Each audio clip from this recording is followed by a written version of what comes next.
Olá pessoal, tudo bom com vocês? Resolução aí dessa questão aqui da EPICAR, beleza? Questão difícil, interessante, que fala o seguinte: a organização de um festival de rock decidiu que os ingressos seriam disponibilizados para venda em quantidades sequencialmente estabelecidas. A sequência mostra que quantidade de caixa sempre aumentando 3, começando do 30, e a quantidade de ingresso por cada caixa é sempre começando com 10 e diminuindo, começando com 400 e diminuindo com 10. Aqui tem os dias, beleza? O que é importante ressaltar? Como aumenta 3, eu tenho uma PA, então a sequência 30, 33, 36, que é referente à quantidade de caixa, reticências, ela é uma PA, beleza? Então eu tenho como generalizar isso através do termo geral da PA. O termo geral generaliza a situação da seguinte forma: é como se fosse uma fórmula. Ela fala o seguinte: se eu pegar um termo qualquer e aqui eu vou pegar um outro termo, eu sempre somo com a razão e essa razão multiplica pela diferença das quantidades, né? Esse N é a quantidade é o dia, no caso. Esse aqui é o primeiro dia, esse aqui é o segundo dia, esse aqui é o terceiro dia, então isso aqui é o meu N, beleza? Significa o quê? Que eu tenho uma fórmula geral para esse caso, que é, eu vou começar aqui 1, né? O K eu vou botar como sendo 1. Eu começo no 30, quantidade de caixa, eu começo no 30, a razão é sempre 3, sempre soma 3 vezes a diferença das quantidades. Como eu peguei o N e 1, então aqui fica N menos 1. Então eu tenho uma função para isso, que é 30 mais 3N, multiplicou, né? 3 vezes 1, 3, 30 menos 6, 27. Então essa fórmula aqui generaliza a quantidade de caixa. A mesma coisa faremos para a quantidade de ingresso, né? A quantidade de ingresso por caixa, ela é dada por 400, aí depois vai para 390, aí depois vai para 380, beleza? E se eu generalizar no mesmo formato, vai ficar AN igual primeiro termo, 400. Se eu usei N e o primeiro, que é o 1, aqui vai ficar N menos 1, conforme ficou aqui. Só que a razão não é mais 3, agora é menos 10, beleza? E aí eu finalizo a minha fórmula como 400 menos 10 vezes 1, vezes N, menos 10N, menos com menos mais 10. Então, a minha fórmula geral vai ficar 390, aqui 3N, perdão.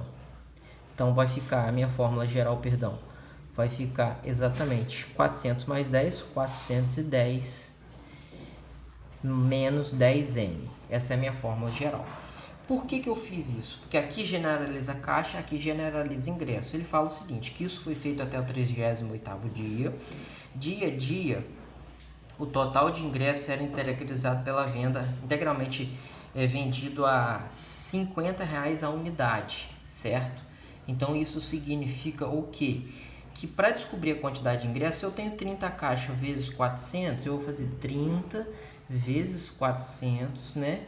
Eu tenho 400 por caixa, se eu tenho 30 caixas, vezes 50, aí eu vou descobrir o valor, certo? Então, eu vou sempre estar multiplicando a quantidade de caixa pela quantidade de ingresso da caixa. Como eu tenho geral aqui, então eu tenho uma função geral chamada valor. Qual vai ser o valor? Vai ser 27 mais 3N multiplicado por 410, beleza? Menos 10N. Então, essa função mostra para mim o valor. Para cada dia eu tenho um valor, certo? Lógico, é isso vezes 50, ok?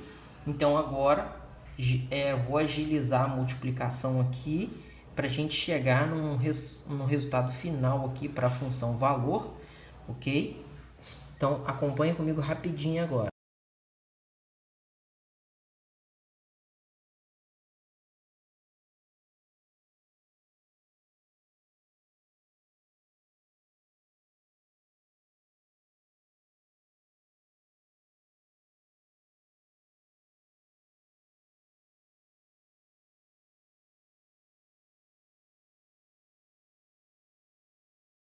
Então, basta substituir na fórmula do vértice, que eu vou encontrar o ponto máximo, né? Então tá a fórmula aí, substitua, né, os valores de A, B e C desta equação do segundo grau anterior, e aí você vai encontrar inicialmente o valor de delta, certo? E em seguida você vai encontrar o valor do y vértice. Esse y vértice é o meu valor máximo de referenciando o valor total vendido, ok? Encontrei o delta menos 2.500, substituindo na fórmula, ok? A gente vai encontrar exatamente o valor de 625, porém, né, eu tinha dividido anteriormente por 1.500, então agora basta multiplicar por 1.500, né, para encontrar o valor correto, ok? E aí eu vou ter o valor 937.500. Alternativa correta, então, alternativa letra C, beleza? Forte abraço, fiquem com Deus e tamo junto.